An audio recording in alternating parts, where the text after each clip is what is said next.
新来的杂役3天了，保护费每月5块下品零食。撤回！你们头上没有血条？血条？杂役房的废物，你连灵根都没有，0级在铁剑门连狗都不如。我的手不听使唤。检测到 bug， 强制接任，敌方强制合掌接任 ，bug 编号001。你说杂役连狗都不如，但你的手在给一个杂役的线头行大礼。线头只有1根，你们排队。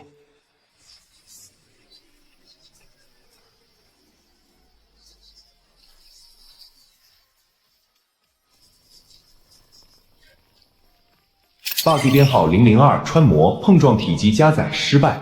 bug 编号003，强制接任，可指定目标。3个 bug， 1天3个，穿模、强制动作、指定目标。我在公司测了3年才测出一个致命级，这里一上午3个，我爱这个世界。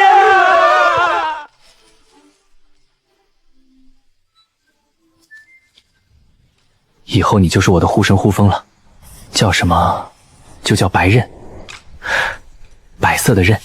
从今天开始，你就是我的首席测试助理，终身编制，包吃包住，干得好还有矿石粉加餐。你是第一根让内门子空手结白瓤的草，这个成就比我前世年度最佳测试官奖杯还令和，那个是塑料的，你是活的 SA 2级测试工具，而且你还不用发工资。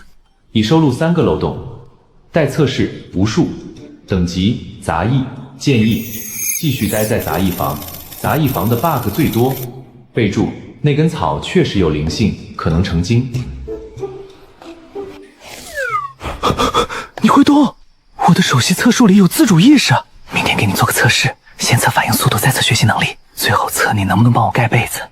晚安。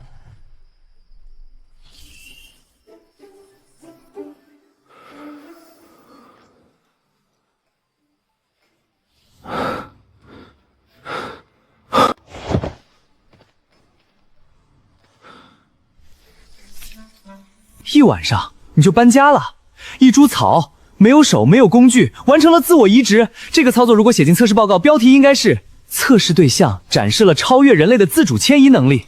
门框也是木，木是草的亲戚。行，你的地盘你做主。昨晚3个内门弟子来收保护费，他们说你用了妖术。不是妖术，是 bug， 就是他们的功在我身上失效了，不是我的问题，是他们功法的代码没写好。代码是什么？就是算了，你当他们撞鬼了。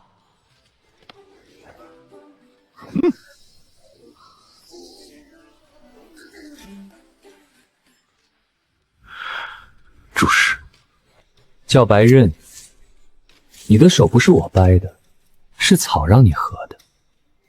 你打不过我衣领上的一根草。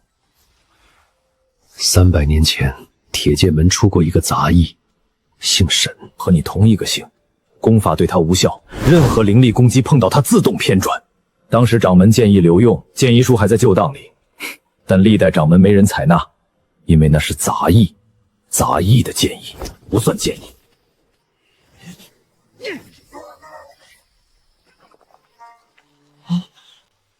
你也能穿模？我自己都不知道什么时候出发。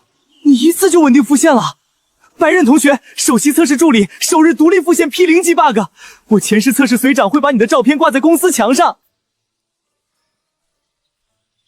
你得给我交学费，每学一个 bug 1片叶子。你现在有7片，哦不对，断了1片，6片半，先欠着。你昨晚趁我睡着，是不是舔了我的手指？你的根还在门框里，以后你一半长在木树上，一半跟我走。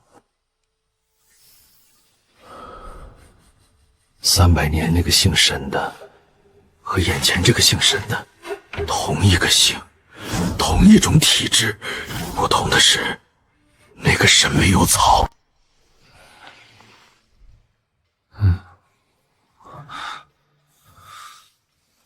新 bug 发现方式：白刃触摸宿主时自动复制技能。建议以后睡觉锁门，不是防人，是防草。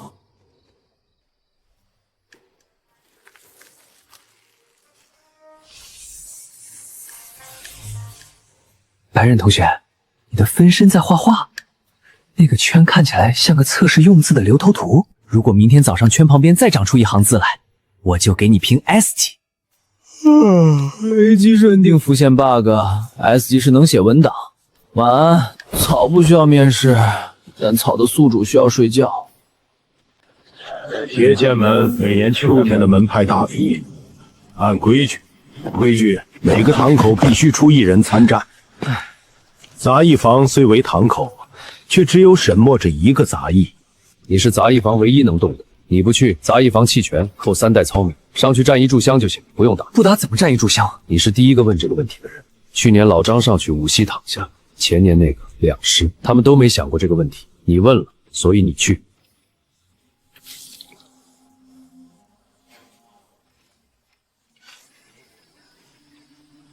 一个没有灵根的杂役对上江师兄，这画面一个向来比武，一个向来扫地的。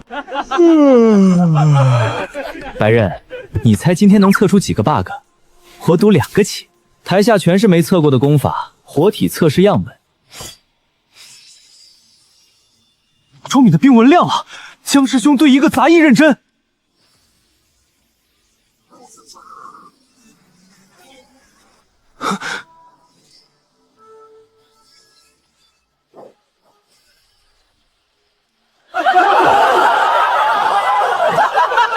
内门第一在擂台上，我替杂役行大礼拜年了。那根草是不是昨天杂役房口那根？就是那根。孙主事昨天也被夹了一顿。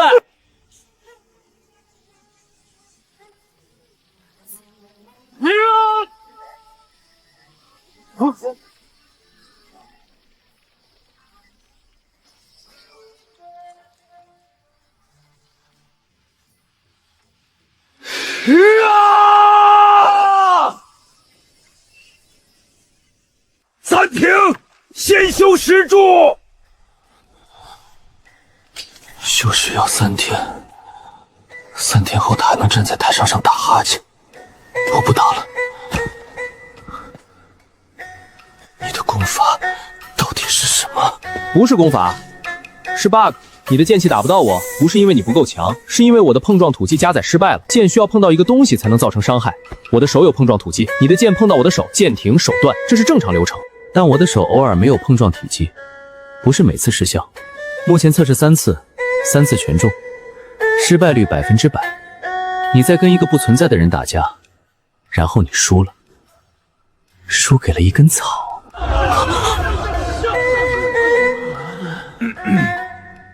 根据大比章程第7条第3款，一方无法造成有效攻击持续3刻钟以上，判无法攻击方负，杂役方胜。今天让内门第一夹了你半天，累不累？行，明天换个新套路。今天强制接刃加穿模，明天试弹反。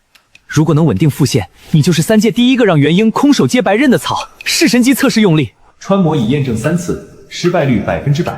建议不要让宿主打任何需要碰撞检测的比赛，他不会输，因为他不存在。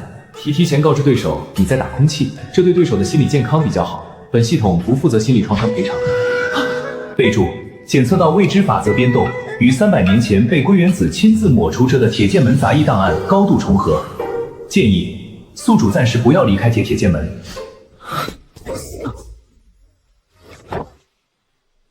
你们的功法没有错到不能用，只是有 bug。有 bug 不代表废了，代表可以更新。我打不过你们任何人，我连灵根都没有，我只是碰不到，你们能碰到，所以你们比我强。但你们碰到的东西里有错，找到它，你们比现在还强。他帮我找错，你们也可以自己找，不需要草，只需要愿意翻回第1页。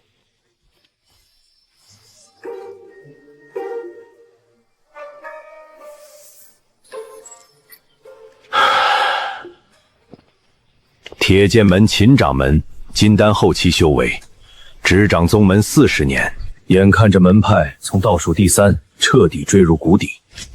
上个月杂役断腿，这个月新杂役竟让内门第一的弟子被强控败草。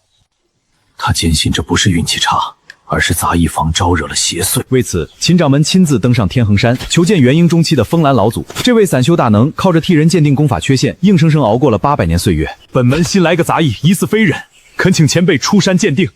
非人，妖族遗种，魔族分身。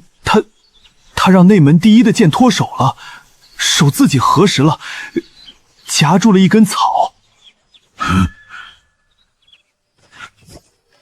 我去看看。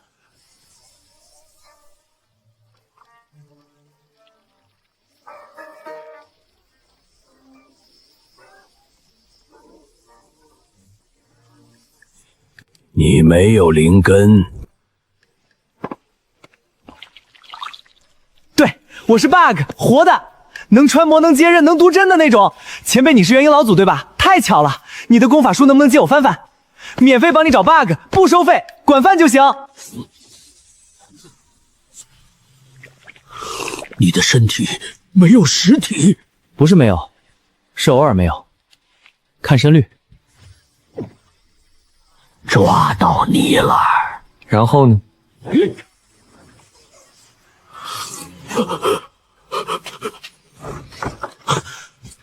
这个杂役留着，不是因为他强，是因为他是测试用案，测试修仙界的功法有没有 bug。不要杀他，不要赶他，让他待在杂役房。每个宗门都应该有一个这样的人，不是在藏经阁里翻书的长老，是在灶台边翻书的杂役。长老翻书是为了维护正统，杂役翻书是为了找茬。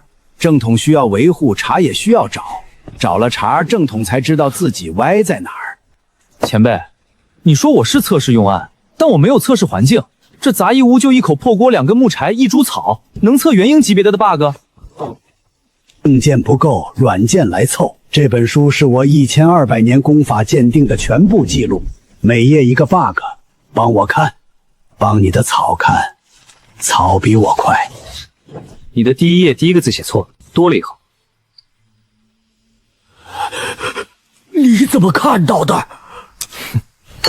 测试员的基本素养，先看第1页，基准线歪了，后面全歪。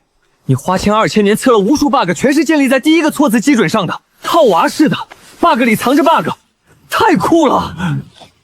从今天起，每个月我来一次，带其他宗门的功法书，让他看。鉴定费不要零食。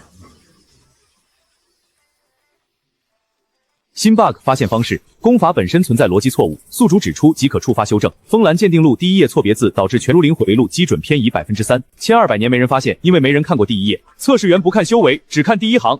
白刃用根须堵了锅，锅暂时不会裂更大。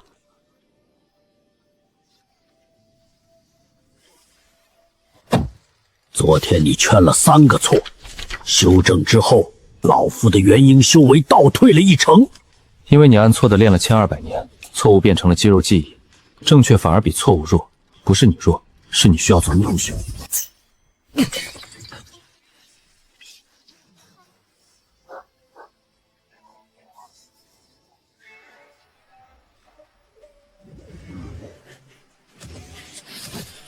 你踩着什么东西？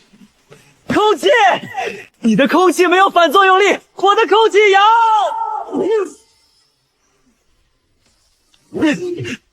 你在踩老夫的剑痕！你的剑痕有碰撞体积，你飞得快，我的台阶就多，建议多飞几圈，尾痕越密，我跳得越高。你预判了老夫的瞬移。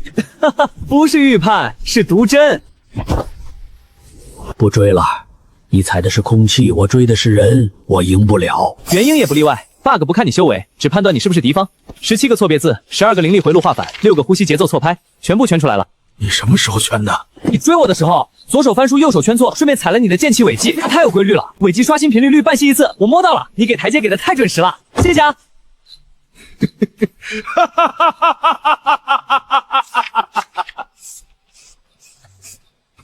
测试员沈墨，你今天帮元婴老祖找了17个错，他追了3天才追上你，不是他慢，是你踩了他1200练出来的错误。正确的人跑不快，错误的人跑了1200年快过正确。他现在知道自己错了，因为他害怕修了之后变成你这样，踩空气、跳毒尖，当一个测试员，他不敢。你不是在帮他找错，你是在告诉他，错了也可以跑得很快。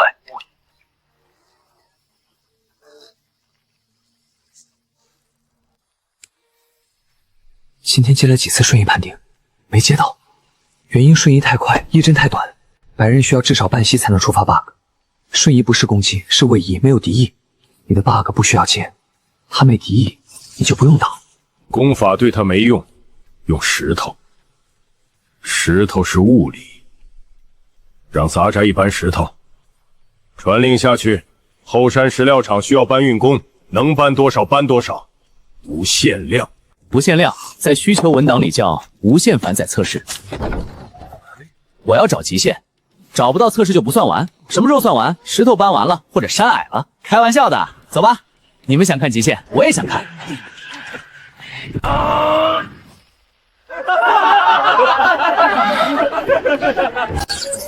体力调99.99，消耗量0，状态。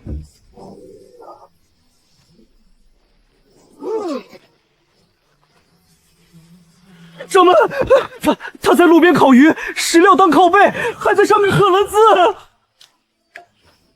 测试日载3000斤，体力消耗5，体力调99.99%，固执永远。建议下次给更大的石头。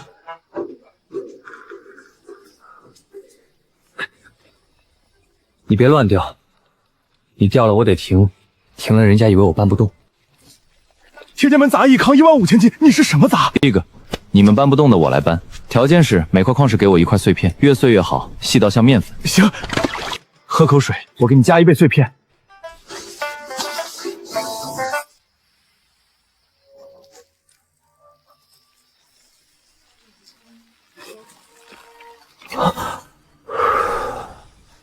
白刃，你进化了，铁焰形态，硬度提升，韧度提升，还能自主吸收矿石粉。你现在不是草了，你是行走的冶金工厂 ，S2级战斗草。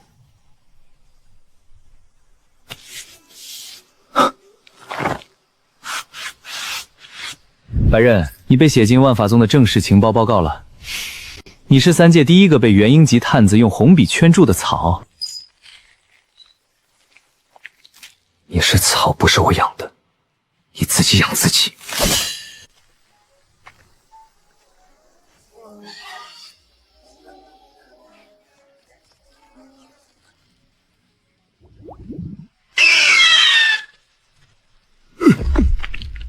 你是仙人？不是，是 bug。只要我不往前走，系统不判我掉，这叫卡地形。玩过游戏吗？没。那你不懂，但你只需要知道，我刚发现了一个世界观级别的底层机制，3万年没人发现，不是靠修为，是靠站在里不往前走。你往前走，世界推你下去；你不走，世界拿你没办法。 bug 卡地4，边缘站立永不坠落，无敌砖持续时间无限。建议不要站在边缘太久，悬崖会焦虑。往前走半步，不走。为什么？往前走就掉，不掉是因为没走。你要我掉，你自己下去。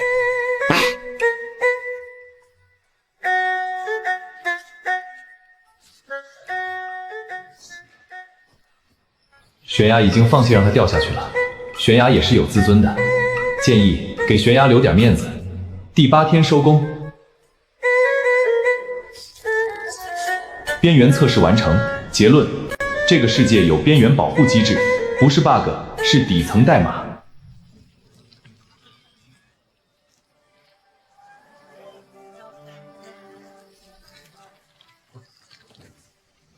华恒主人初代掌门，他刻完之后把名字从功法书上刮了。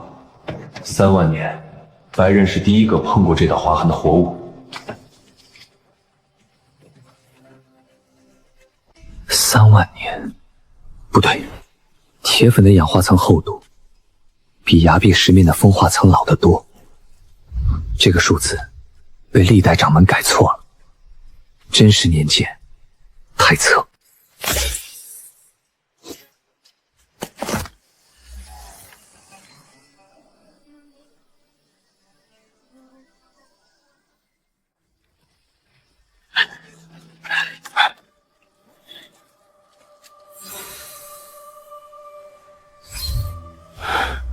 我们在悬崖另一侧找到的矿脉入口，出口竟然就在这杂役房后院，里面只有一个杂役，不要惊动，绕过去。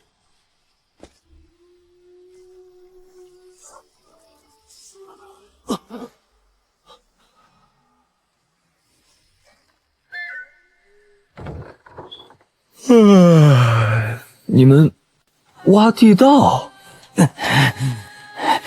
让开，杂役！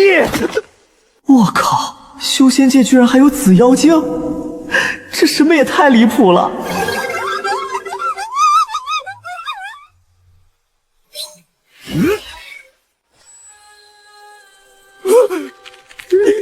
妖术不是妖术，是 bug。手不是我掰的，草让你借的。大胆！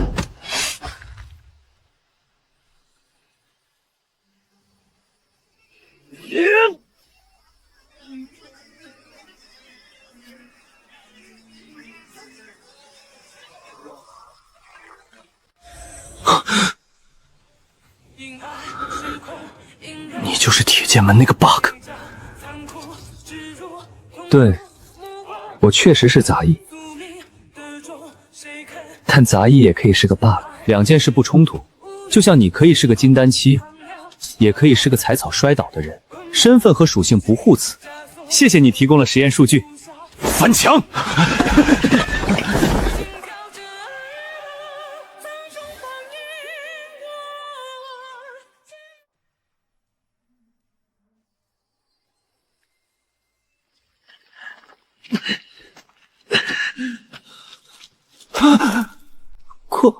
快挖完了。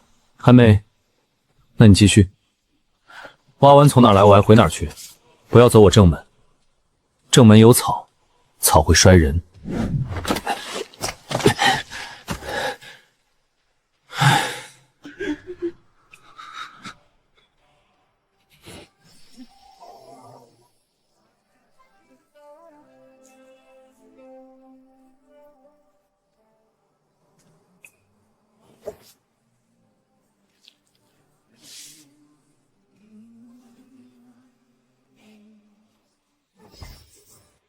战斗报告：阻止偷矿，手段石草，敌方损失金丹修士手骨1根，加额头1道，门槛磕的。本房间杂役未参与战斗，本房间草参与了，草的战斗评级 SSR。备注：黑袍拓走了石壁字迹。龟原子按头第2份报告，第1份是脚印深度，第2份是字迹。他在拼一个人，不是修士，是写代码的人。建议后续刻字换左手，让龟原子猜一阵。备注2：白刃的铁粉留在金丹修士掌纹里。不是毒，是铁元素渗透。下次此人再用同一种功法，白刃可以通过铁粉跨空间感应。草自己写的功能，名称再定。建议不要老叫他草，他有 SR 战斗评级了。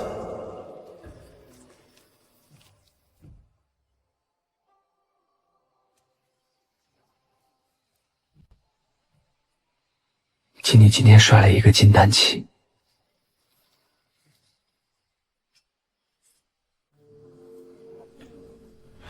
龟原子派人来问过你了，我说你是杂役，他不信，他说体质特殊的人，300年前他杀过一个，藏经阁3万卷，找完之前不要在宗门外面让龟原子的人看到你。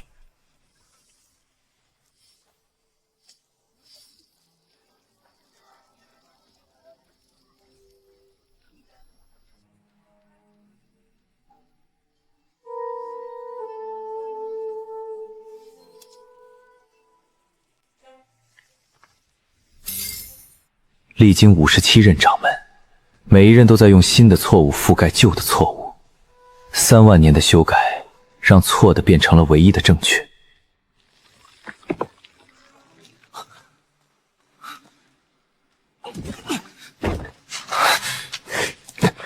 铁剑门初代功法原版，不得修改，不得外传，不得。历代掌门为什么改？因为初代掌门练的是对的，但他教不会弟子，对的很难，错的容易。每一代都把功法往容易改一步，一步不算错，3万年一步叠一步，错到根儿了。不用改，谁想练对的来翻初代。错的练了3万年，已经是传统了。修代码不修传统。你为什么不改？因为我是测试员，不是掌门。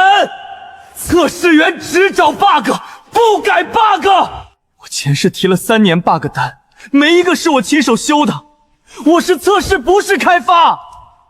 初代掌门锁铁箱，不是防人改，是确保3万年后有人想看原版时，原版还在。他留了一根铁线，等着能感应到铁的人来翻。不是我找到的，是白刃找到的。他的测试用案跑过了3万年，今天执行成功。测试员沈墨，你在找 bug， 但你没有关掉任何一个 bug， 你只是把它们标注了出来。3万年第一个标注他们的人。系统不是法勒，系统只是日志，日志不修 bug， 日志只记录谁找过。备注：初代掌门姓沈，本系统最初版本由他亲自编译。钥匙在崖壁上，你已拿到了他的第1片叶子。后来人，原版没改过。下面是几个很容易交错的字，也是常见错误清单。我只写了1页，你们后面每改一笔，这张表都会自己加一行。我看他长得挺快，看来我的弟子比我勤奋。你们替我教会了他们，改错比写对更需要勇气。挺好的，继续。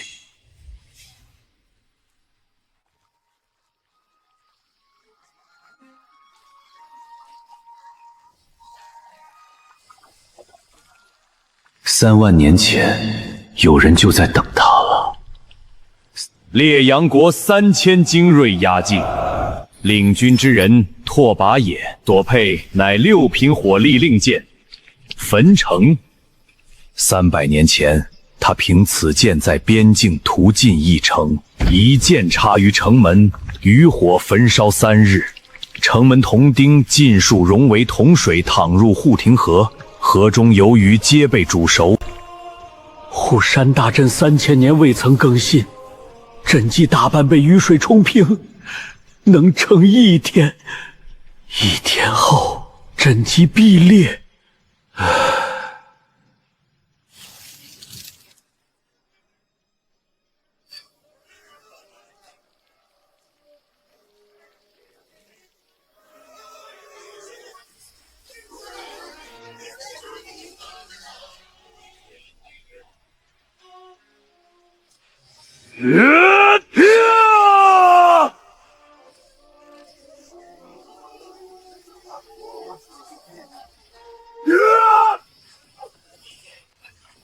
放我出去！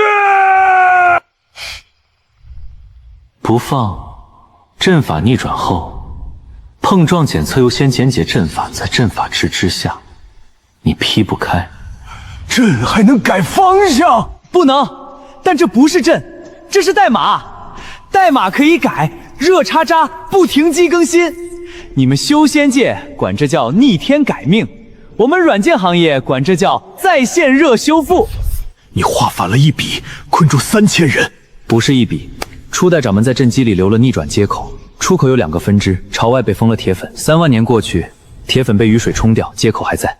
他把图纸附在功法最后一页，被某人掌门刮掉了。3000年来，他每天描摹回路，却从未摸到过这条朝内的分支。铁锈堵在出口，他一直以为那只是石斑、矿脉、铁箱、崖壁叶片4滴的铁基共网贯通，这不是灵气传导，而是纯粹的物理电路。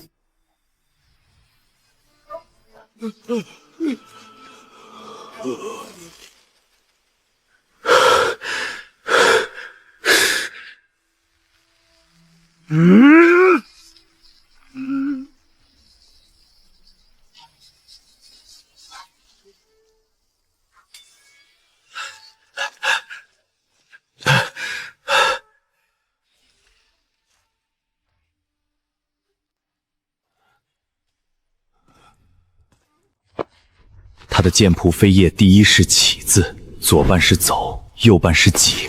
初代功法上是细，多了一小竖。他苦练300年，竟不知自己多写了一竖，练了300年的错招。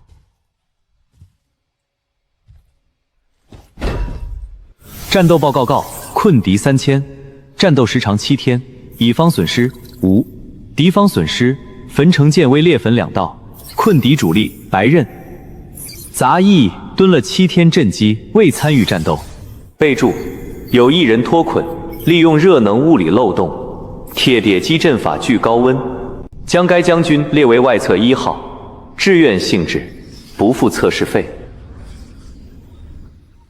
白刃的跟麦在修正过程中，贴粉反复进出石缝，纯粹靠物理磨花，硬生生在石头上磨出了堪比剑气的平滑切面。这是3万年来第一个靠纯物理手段留下剑气级痕迹的生物。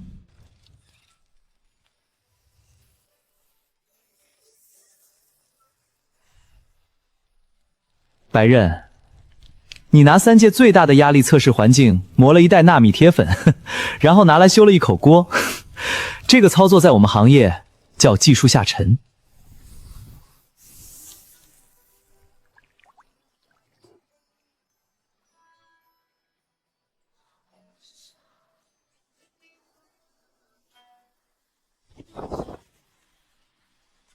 拓跋爷爷说你是个 bug， 风兰空手接了一根草，是不是真的？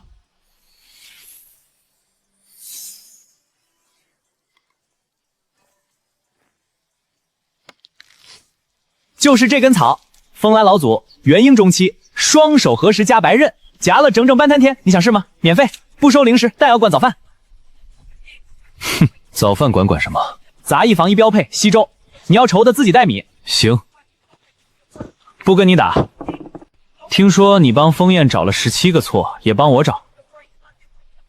没有错次次，难得。烈阳国好歹是正规宗门，比风燕那本强。灵力回路画反了一笔，和风来本第3页反的是同一笔，打折的角度一模一样。呼吸法慢了拍，和铁剑门藏经阁里那3万错版的慢法同一种半拍。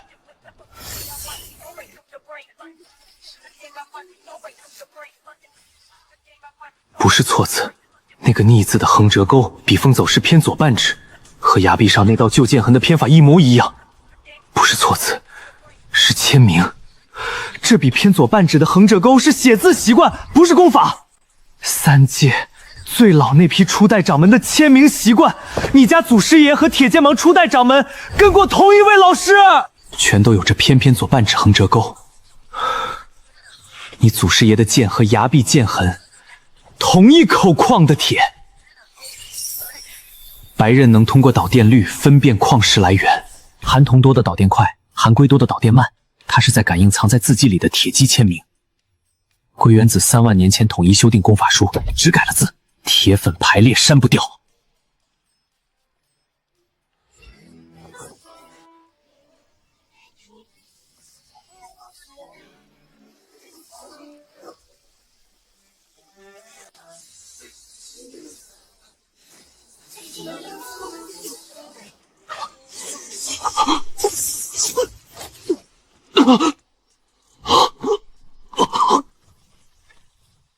800年元婴老祖第一次被自己的攻击打伤自己，毛细血管被灵力逆行震破，整条手臂陷入麻痹。bug 编号005，弹反被击中前0.1秒触发，伤害100%反弹，冷却约3息。0.1秒弹回去，你自己的掌风你收着！不是你弱，反而是你的功法强。伤害100%反弹不是固定值，你打多狠弹回去多狠。你要试一剑吗？剑尖弹回来可能不止麻，会裂哦。弹反的冷却窗口是3息，连续攻击的第2掌若卡在3息内，弹反不会触发。但神魔还有穿魔，弹反在冷却期是穿魔接管，2个 bug 互从但互补，冷却期无缝衔接，大神魔等于同时面对2套防御体系。早饭，明天还是粥。粥，自己带米。行。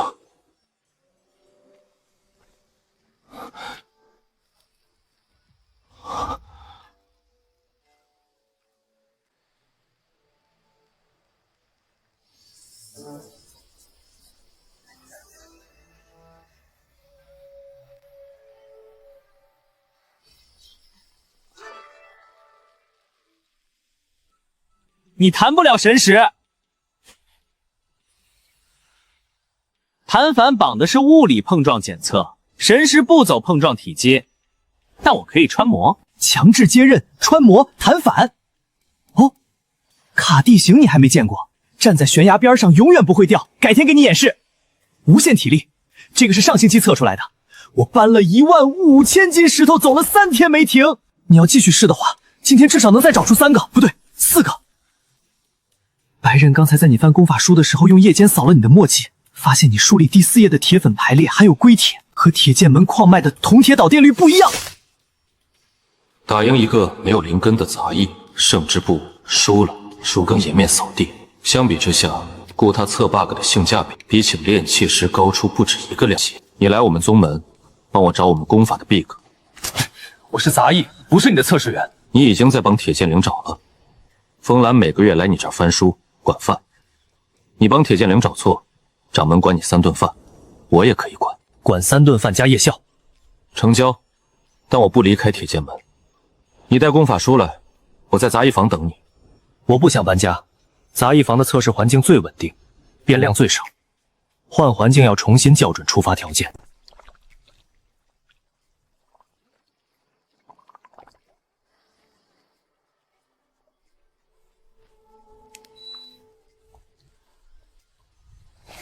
17个错，14个和风兰那本相同，3个是你们烈阳国独有的。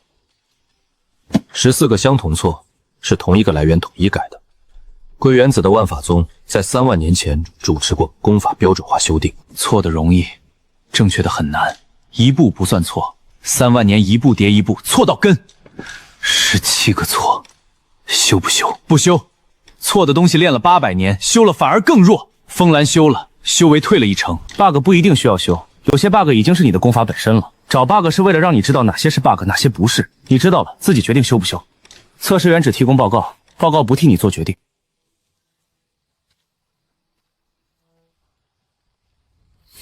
你这儿管饭，我每个月来1次，下次带米。跨宗门 bug 检测服务，赤霄老祖3顿早饭加矿石粉末补给，职称更新。赤霄功法书第4页逆子铁粉排列中，赤霄已将第4页原版撕下，藏于袖中。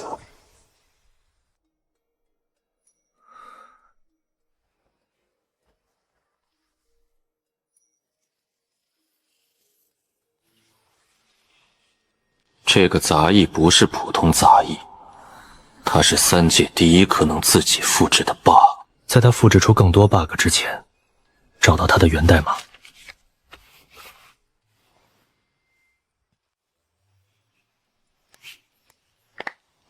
再2个月，杂役房的早饭档口要预约制了。白刃，你得帮我排个班表。你是首席测试助理，排班归你。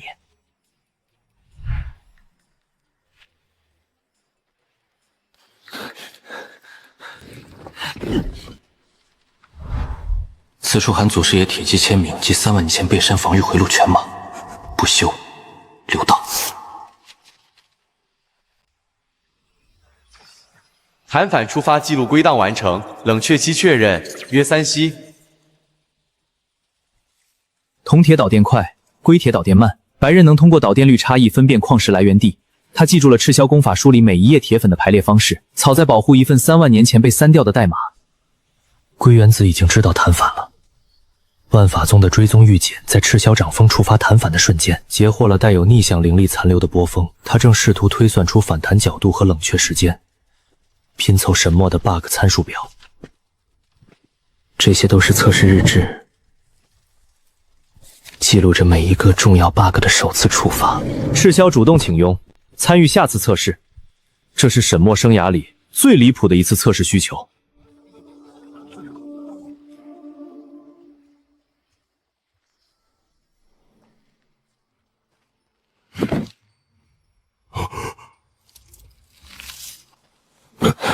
你能搬15000斤，能不能一天搬10趟？不用10趟，1趟就行。1趟？用背包，不是法宝，杂役房发的，每间杂役房标配一个。我要测个东西。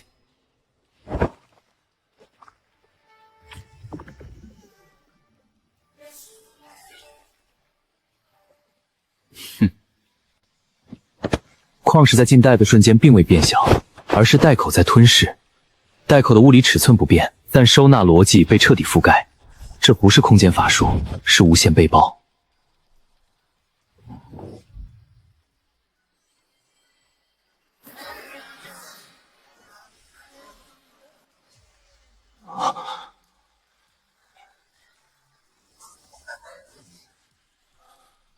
系统刷新 ，bug 编号006，无限被包，万法宗密报，警告，能力上限未探测，警告，数据已上传归原子处。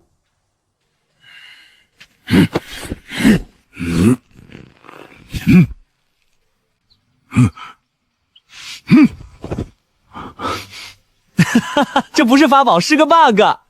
我前世改了一行代码，把胚包承载上限改成了无限。改完之后我忘了删，我死了，但改过的代码留存了下来。它跟着我一起穿越到了这个世界。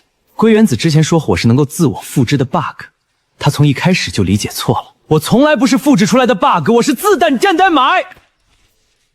300年前，这座矿场死过一个杂役，那人姓沈，是铁剑门的旧杂役，当年被万法宗冠以异端罪名，斩杀在矿场洞口。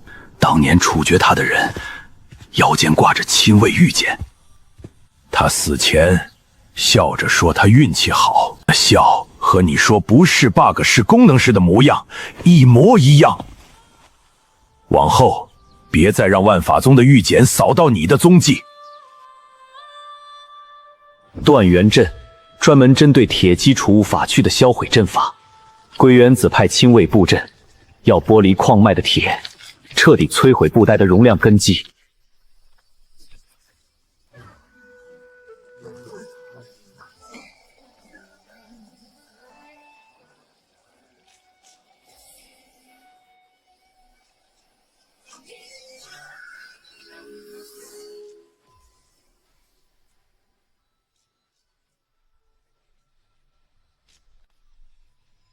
断元阵激活失败，原因：阵眼铁基在激活前嫌隙被第三方吸收，吸收后铁元素流向杂役方框方向。目标已具备主动防御能力，建议不要攻击矿脉，攻击矿脉等于给草送铁。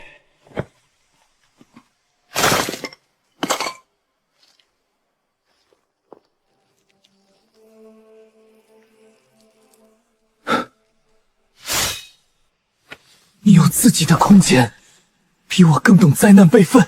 主节点门框，备份1崖壁第13片叶子，备份2矿脉铁基，备份3布袋新针，4个节点并发同步，不是热备，是热查吧。我公司前架构师搞了3年分布式方案没上线，你1个多月从一根稻草到4节点分布式草，中间还顺便学了穿模、铁液净化、淬剑焊锅。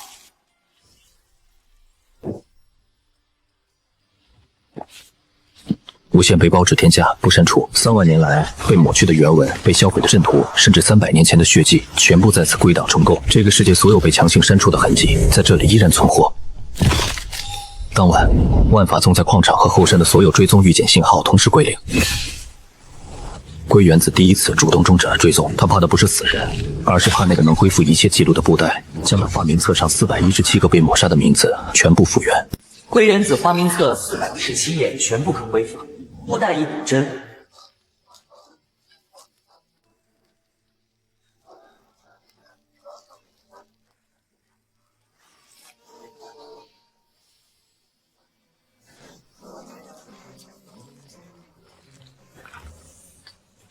你的布袋能装多少？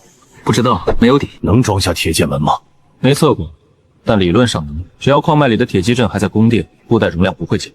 矿脉的铁是3万年前初代掌门买的，他说这铁能撑30万年，还有20多万够用。杂役沈墨，公分加500。杂役房门框草，公分加1000。好了，原版完整，错版也完整。3万年来，没有人同时拥有过2种完整版本，不止功法，还有所有被刮掉的原文、被抹去的署名、被撕的阵图、碎布片上的血迹。你背包里的内容比铁剑门藏经阁3万卷多。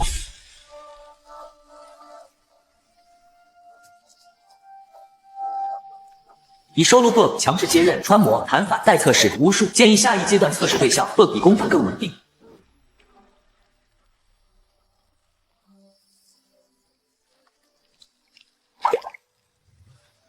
白刃同学，你现在会做环境监测了，下一步是不是要写运维手册？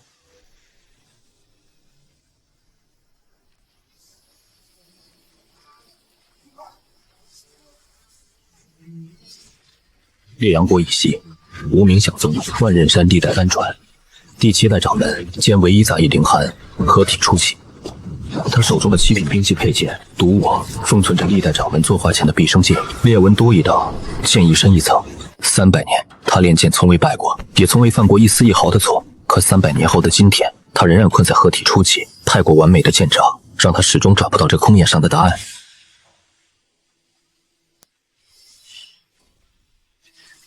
请进，门没锁，锁坏了快半年没修，直接推。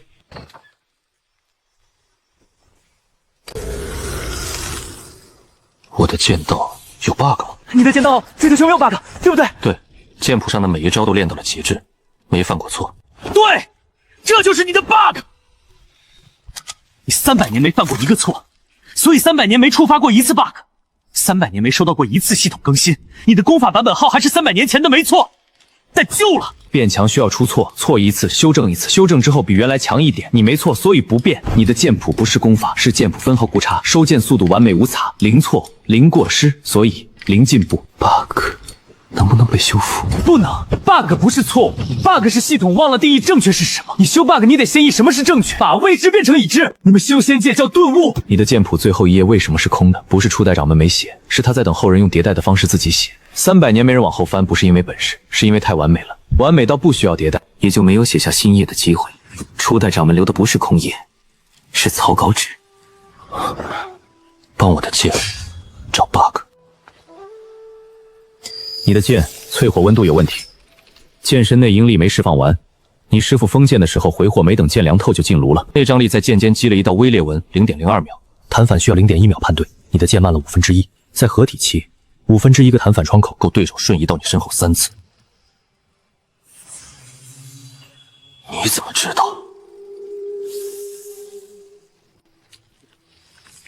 因为我前世拿剑测试弹反，弹过上千次。弹一次看一次剑尖，你的剑尖有一道极细的纹，在第7道裂纹旁边，不是力道掌门的剑意，是你自己的，不是隐瞒，是认知盲区，环火温差造成的微裂纹，0.02秒，在筑基期够捅半剑，在金丹期够捅一剑，在你这个级别，0.02秒够对手瞬移到你身后。这是师傅留下的灵纹，那不是灵纹，是淬火时留下的裂纹，是他不知道，3万年前没有人懂淬火，初代掌门自己也不懂，所以他没写在剑谱上。不是隐瞒，是认知盲区。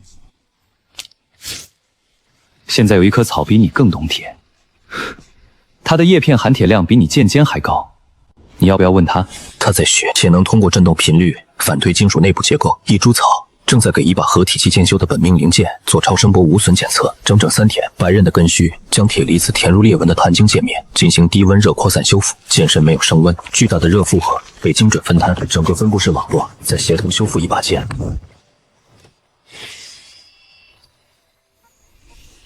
你给我找了第一个 bug，300年才发现，这一道裂纹值我30年修为。你要还吗？怎么还？不用还，但你以后收徒弟，第一课不是练剑，是找错。找完一个错再教下一个。你们万仞山代代只收一个人，下一代如果也是个不会犯错的完美型，你会害他300年。你要教会下一个人，找错不可耻，错比完美更对。这算什么？算迭代，软件行业最基础的方法。你的功法不需要推翻，一个一个找错，一个一个修。初代掌门的空页不是定稿，是迭代日志，让你先犯错圈出来，在旁边改一个更对一点的。草稿纸不是定稿。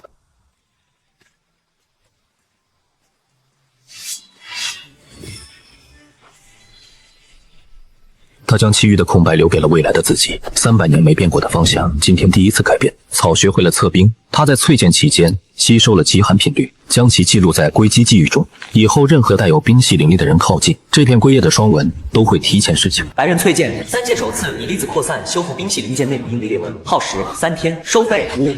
今晚的粥里没有铁味，多了一点极淡的冰系残留，那是初代万仞山掌门传给凌寒的师傅，再传到毒我剑里的那口陈血。今晚的粥里有冰渣，草不收钱。山门大开，没有使者，没有通牒。3界第一人，大乘期修士龟原子亲自来了。大乘期的灵压没有任何攻击意图，却让整座山的空气变得粘稠。白刃在反复确认对方是否为敌人，草的本能感受到了前所未有的巨大存在。听说贵宗有个杂役，功夫法体系与正统不符，老夫来看看是妖物还是人。铁液感应到了龟原子身上极不协调的残余信号。300年来，417道被谋杀者的残余频率，同时震荡着铁液的导电率。一株草正在扫描一个沾满417人鲜血的凶手。周是稀的，要酬自己待命。不过看你的样子，不是来喝粥的。不一定，取决于你是不是妖物。如果是，杀；如果不是，那更要杀。300年前，你们铁剑门也有个杂役，不是妖物，只是体质特殊，功法对他无效。我当时想，如果功法对他无效，他就可以找出功法的错误，能找出别人也可以，所以我杀了他。他不是第一个，也不是最后一个。你是来杀我的，我是来确认的。龟原子没有使用任何功法，他只是像翻阅旧档案一样，平静地触碰了沈墨的身体，翻开了他的穿越印记。你的功法体系确实不属于这个世界，但你不是妖物，你是人，一个来自异世界的普通人。你知道穿越？300年前，你们铁剑门那个杂役也是莫弈的胎记，我亲手杀的他。他的档案编号杂321沈。每个穿越者都有这个。你说每个穿越者都有胎记，300年前那个杂役也有，但我在布袋里恢复了他的碎布片，他布上只有血残留，没有法则穿越者。龟原子，你杀错人了。他不是穿越者，他是这个世界偶尔自己产生的体质异常者。他不需要穿越就能触碰法则漏洞。你杀他，不是因为他异端，是因为他证明了普通人也可以质疑。宿主为唯一穿越者，300年前那场谋杀不属于一人清除，属于龟原子个人。档案编号杂321审重新归类冤杀。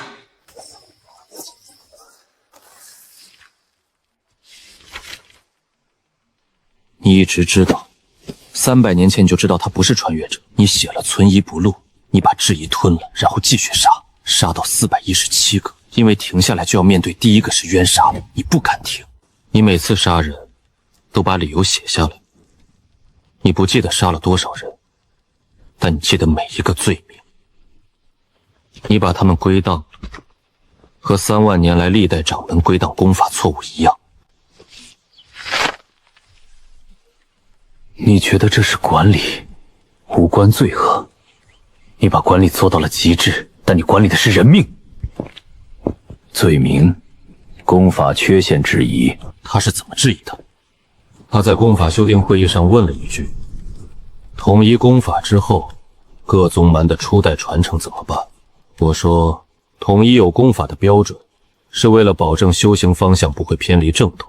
他说，如果初代功法才是正统，那我们现在修的是初代吗？他说对了，初代功法才是对的。我们修的都是在初代功法上被历代改错了的版本。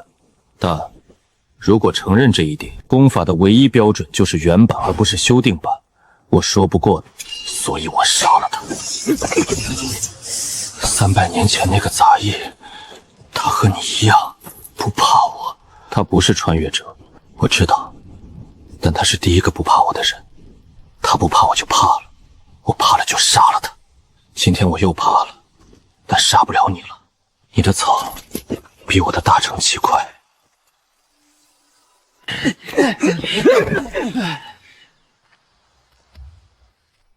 这扇门从来没有锁，300年前便在此处了。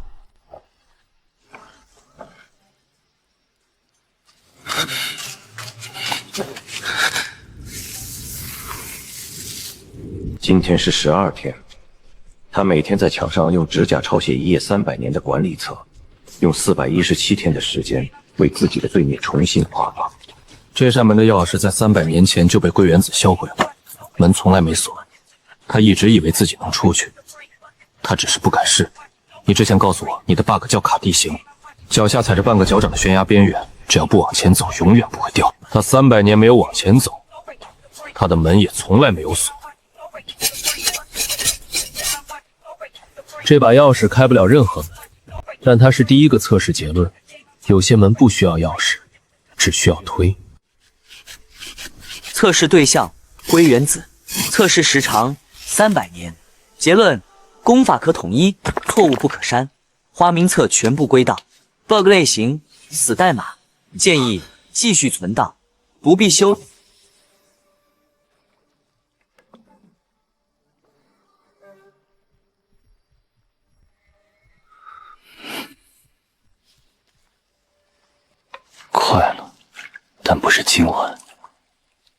今晚先煮粥。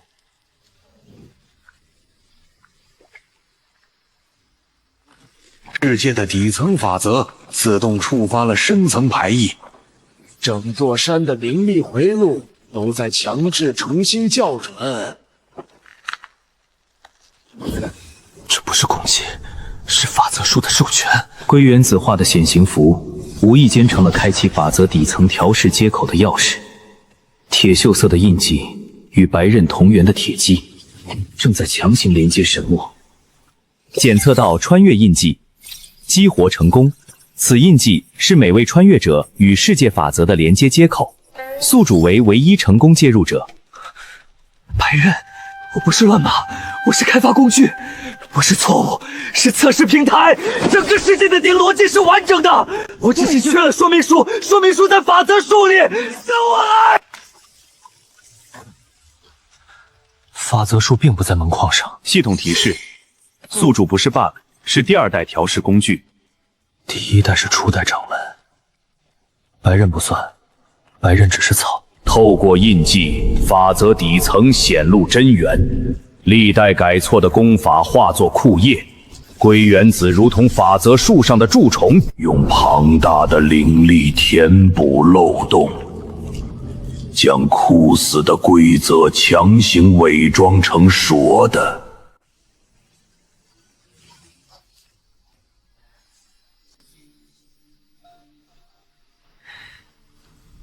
我运气好。 300年前的杂役没有印记，他只是世界自行孕育的体质异常者。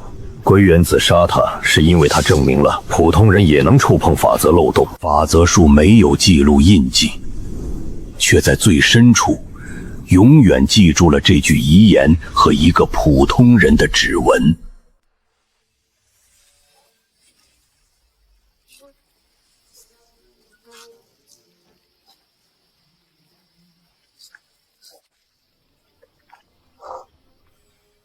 龟原子将强制条款的枯叶嫁接在树冠，挡住了世界3万年的新生。白刃的根须深入底层，不是砍伐，而是替换。铁不挡光，铁能导电。树冠下的新芽终于可以生长。今晚白刃不在门框上，他的根须全部潜入了法则底层。17片叶子精准对接了穿模、弹反、存弹、容灾等17个法则节点。草正以自己的方式，默默更新着这个千疮百孔的世界。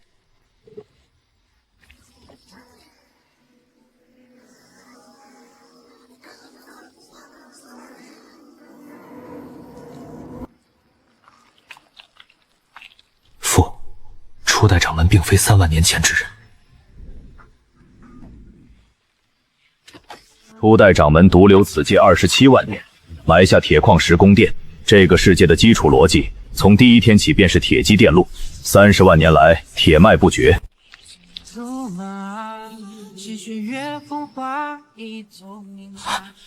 白刃，我不是第2代测试员，我是第3代。第0版是那个杂役，没有名字，只留下指纹。第1代是初代掌门，没有名字，只留下铁。第3代，我有名字，有系统面板，有首席测试助理。还有分布式容灾网络，我是唯一一个有草的。前面2个环境太简陋了，没草怎么测 bug 000已复现，已归档，不必修正。